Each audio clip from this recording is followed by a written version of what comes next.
For every footballer who turned raw potential into greatness, there's another who stalled, drifted, or simply stopped pushing. They had the talent, the tools, the early hype, but not the hunger. These are the football players who refuse to get better.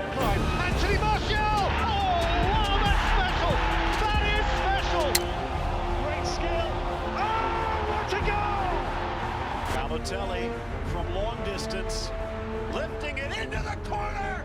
Absolutely brilliant from Balo. For a while, Mario Balotelli looked destined to own football's future. At 18, he was already scoring for Inter Milan, combining explosive pace, strength and technique that made defenders panic. Manchester City dared to try it with him. Under Roberto Mancini, the man who first trusted him at Inter, Balotelli produced both chaos and genius. He won games with outrageous finishes, then lit fireworks in his bathroom the next week. Yet, his talent was undeniable. His career's defining moment came at Euro 2012. 2 goals against Germany, the second a thunderbolt in the top corner, shirt off, muscles flexed, face of stone. That was peak Balotelli, just as fearless and brilliant as he was crazy. But greatness demands repetition, and Mario never mastered it, which is something we'll see again later with other promising players. Balotelli's career stayed stuck in neutral. He was brilliant one night, invisible the next. He skipped training, argued with teammates, and racked up red cards almost as often as goals. Coaches tried everything. Mancini protected him, Mourinho challenged him, and Rodgers gave him a reset. None of it worked. People blamed the media pressure and the racism he faced, and those things were real. But the bigger problem was focus. Mario loved the spotlight more than the work. He never improved his movement, his discipline, or his mentality.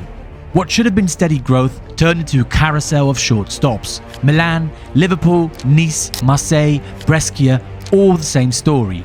By his late 20s, Balotelli was just a reminder of wasted potential, collecting short-term contracts and headlines instead of trophies. He had the talent to dominate world football, but refused to grow as a player. But Balotelli wasn't the only Italian talent who had the world at his feet from the start. A street footballer from Bari with outrageous flair, ridiculous vision and a first touch that seemed to freeze time. At 19, Roma paid a record fee for a teenager, convinced they were signing Italy's next genius. Cassano had everything. He could dribble through players, play killer passes and score with either foot. Francesco Totti, a legend himself, said Cassano was more talented than him. That's how gifted he was. At his peak, he looked like the perfect Italian fantasista, half playmaker, half magician. But Cassano's career never matched his talent. At Roma, he clashed with coaches and argued with teammates. When things didn't go his way, he'd stop caring. He'd show up to training out of shape, get benched, then complain to the media. The cycle never ended. Real Madrid gave him a lifeline in 2006, a chance to play alongside Zidane, Ronaldo and Beckham. It should have been his moment, but Cassano had one fatal flaw: he didn't care enough. He arrived overweight, famously admitting he loved food more than training. He fought with Fabio Capello. After Madrid came Sampdoria, Milan, Inter, with flashes of brilliance but never consistency. Every coach said the same thing: if Cassano trained like he played, he'd be world class. He just never did. By the time he retired, Cassano's legacy wasn't of trophies or Ballon d'Ors, but of what could have been. Anthony Martial was supposed to be Manchester United's next superstar. When he signed from Monaco in 2015, the fee made him the most expensive teenager in football history. Pundits laughed at the price of almost €50 million, until his debut. Against Liverpool, Martial picked up the ball on the left, danced past Martin Skrtel and curled it into the far corner. Old Trafford exploded. In one moment, he went from unknown French kid to the next Thierry Henry. He had everything: pace, power, composure. That effortless glide that made defenders look slow. His first season brought 17 goals and United thought he'd be the foundation of their next era. But then the growth stalled. Instead of pushing on, Martial stayed the same player year after year. He'd score a beauty one week, then vanish for 5. His body language screamed disinterest. It looked lazy on the eye. Mourinho questioned his hunger and Solskjaer called for more intensity. Same story, different voice. He led the line in 2020 and hit 23 goals, his best ever, but never built on it. Injuries came, the confidence faded, and the spark disappeared. The turning point came when Edinson Cavani and later Marcus Rashford took over. Martial didn't evolve and eventually became a squad player instead of the star United had invested in. Some say it was injuries, others point to constant managerial changes and tactics that hurt him. Maybe, but great players adapt, and Martial didn't. Now, at 30, Martial is still remembered as a potential star player. Next guy tried too hard to be a star.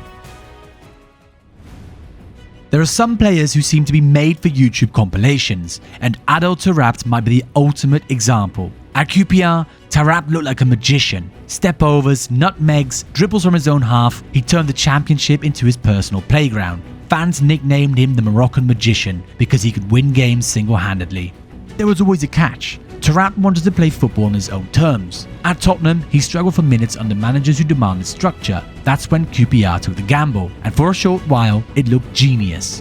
In the 2010-11 season, Taarabt was unplayable in the championship. He scored 19 goals and assisted 16 more, and dragged QPR to promotion almost single-handedly. He was named Championship Player of the Year and looked like a future Premier League star. In some games, he was untouchable, running the show, humiliating defenders and smashing in long-range rockets. The Loftus Road crowd adored him. Once in the Premier League, the flaws became impossible to ignore. His fitness was questioned constantly. Neil Warnock, who managed him at QPR, admitted he was a nightmare to coach. Brilliant one week, invisible the next. Other managers called him lazy, and he was accused of turning up overweight. And against stronger teams, his flair-heavy style often vanished.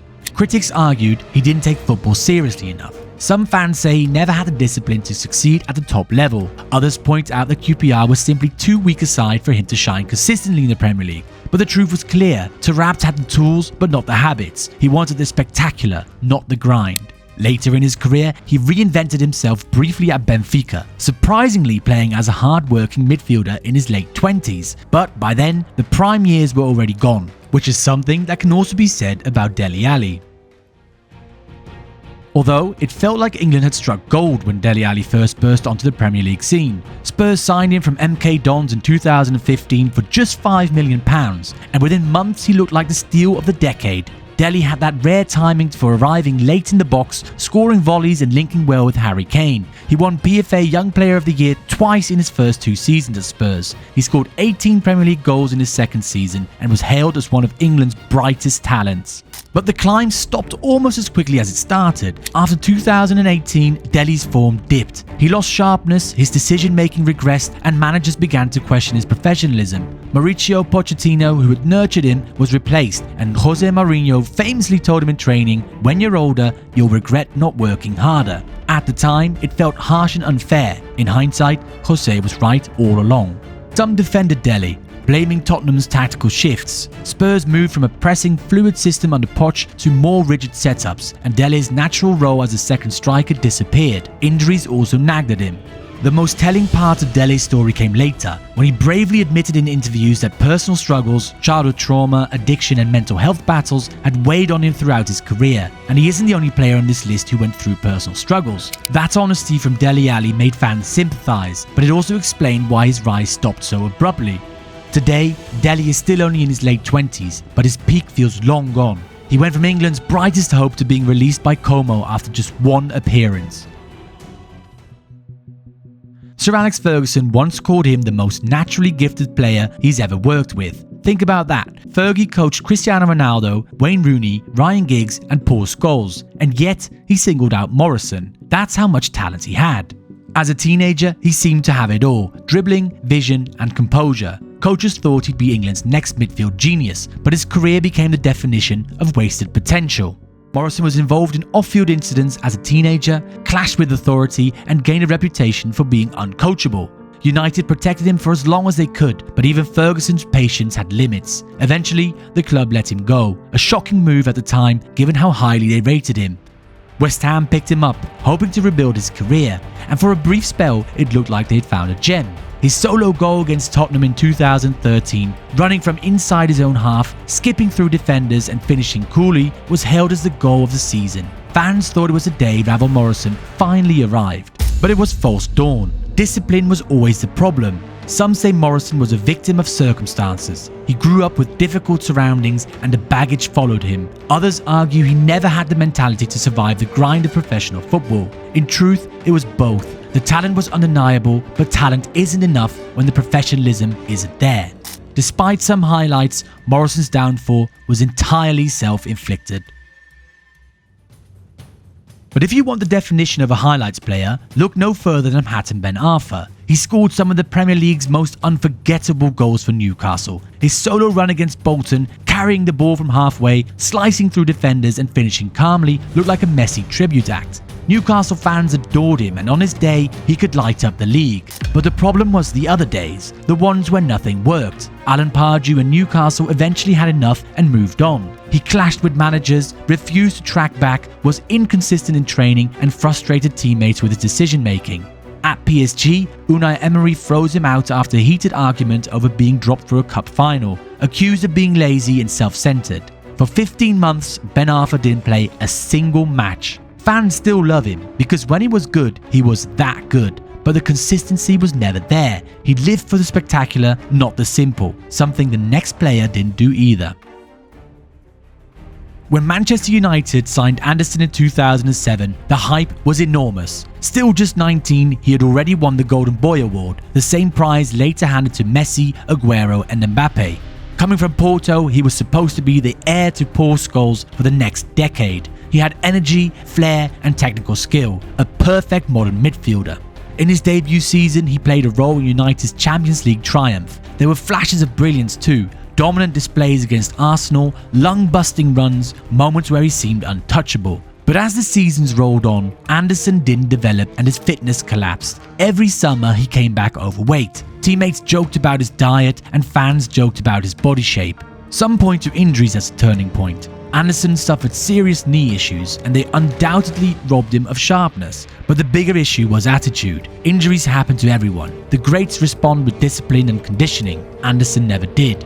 By his mid-20s, he was no longer a rising star, but a player clinging to squad rotation minutes. After 8 years at Old Trafford, he left quietly, drifting back to Brazil, and by 31, he retired altogether, long before most midfielders' legs give out. He had a Champions League medal, Premier League titles, and genuine moments of brilliance, but it all ended with the golden boy who never came close to his ceiling.